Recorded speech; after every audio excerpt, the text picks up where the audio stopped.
Assalamualaikum warahmatullahi wabarakatuh. Sampai kita pada pembuatan laporan keuangan, yaitu laporan laba rugi pada perusahaan salon cantik ya. Dimana untuk laporan laba rugi sendiri adalah laporan yang akan kita gunakan untuk mencari berapa nilai laba yang diperoleh oleh perusahaan salon cantik seperti itu. Nah, untuk mengisi atau membuat laporan laba rugi ini kita bisa berpatokan pada data yang ada di laporan neraca lajur yang pada pertemuan sebelumnya ini sudah kita selesaikan, yaitu di neraca lajur kolom laba rugi ini ya, seperti itu. Jadi kolom laba rugi yang ada di neraca lajur ini adalah data-data yang kita gunakan untuk membuat laporan laba rugi di sini ya, seperti itu. Nah, seperti yang kita ketahui bahwa untuk kolom laba rugi ini adalah kolom yang berisi nama-nama akun mulai kode 4 sampai kode 9. Nah, inilah nama-nama akun atau kode-kode akun yang akan kita susun secara sistematis ke dalam laporan laba rugi. Oke, yang pertama ini sudah saya susun di sini, saya bentuk di sini ada revenue, artinya ini untuk menampung adanya pendapatan, kemudian ada operating expense, itu untuk memasukkan atau menginput akun-akun beban operasional. Kemudian ada other revenue and gains, ini adalah untuk memasukkan atau menampung nama akun untuk pendapatan di luar usaha. Dan yang terakhir adalah other expense and loss, ini artinya adalah bahwa ini adalah untuk menyusun kategori nama-nama akun untuk beban di luar usaha, seperti itu. Oke, kita mulai saja di sini. Yang pertama adalah kita akan coba input atau masukkan pendapatan atau revenue ini. Nah, untuk pendapatan ini kita ambil datanya yaitu dari kode 4 ya. Jadi revenue itu kita ambil dari kode 4. Untuk kode 4 di sini nama akunnya adalah fixed income ya. Jadi kode 4 itu hanya ada satu akun, yaitu akun fixed income, di mana fixed income ini adalah pendapatan operasional atau pendapatan jasa, seperti itu.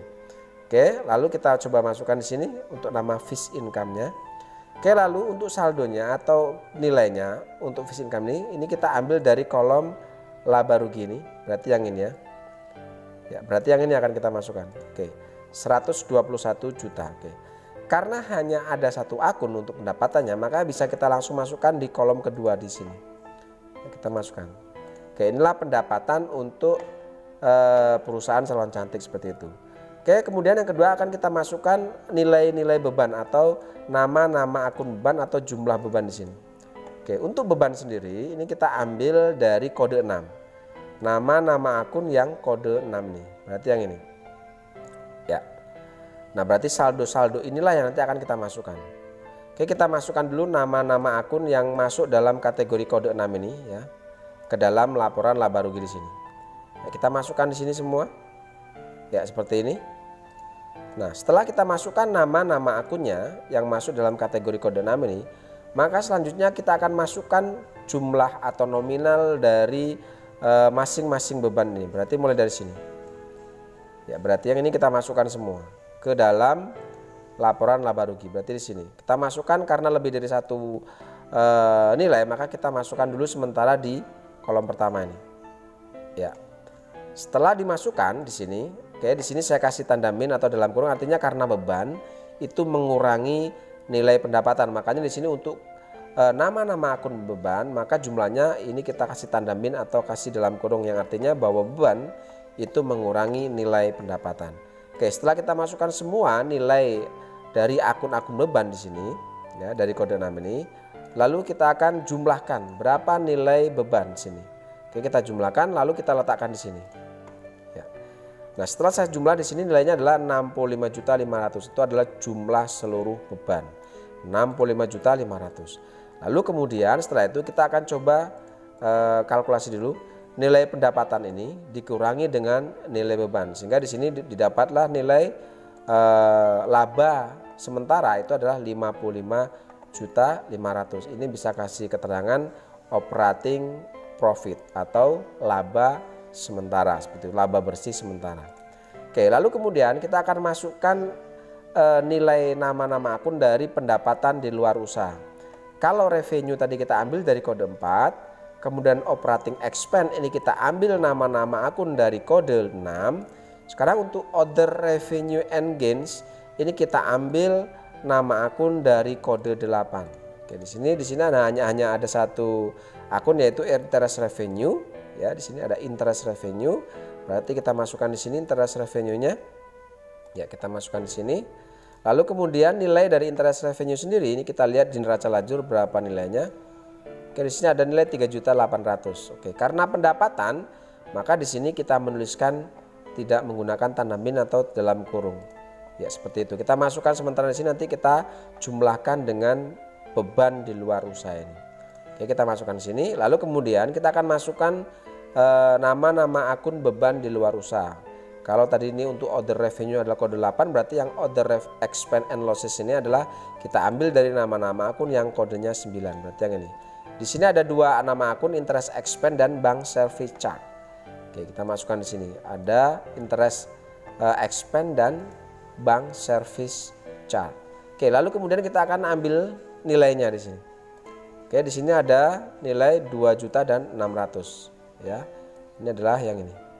Oke, berarti yang ini kita ambil 2.600.000. Nah, karena ini beban, maka menginputnya di sini memasukkannya nilainya kita gunakan tanda min atau dalam kurung. Ya, seperti itu. Nah, lalu setelah kita masukkan pendapatan di luar usaha atau other revenues and gains dan other expense and loss, ini kita akan coba jumlahkan sini. 3.800.000 dikurangi dengan 2 juta dan dikurangi dengan 600, sehingga di sini didapatlah nilai saldo pendapatan atau lebih besar pendapatan itu adalah 1.200.000. Oke, seperti itu.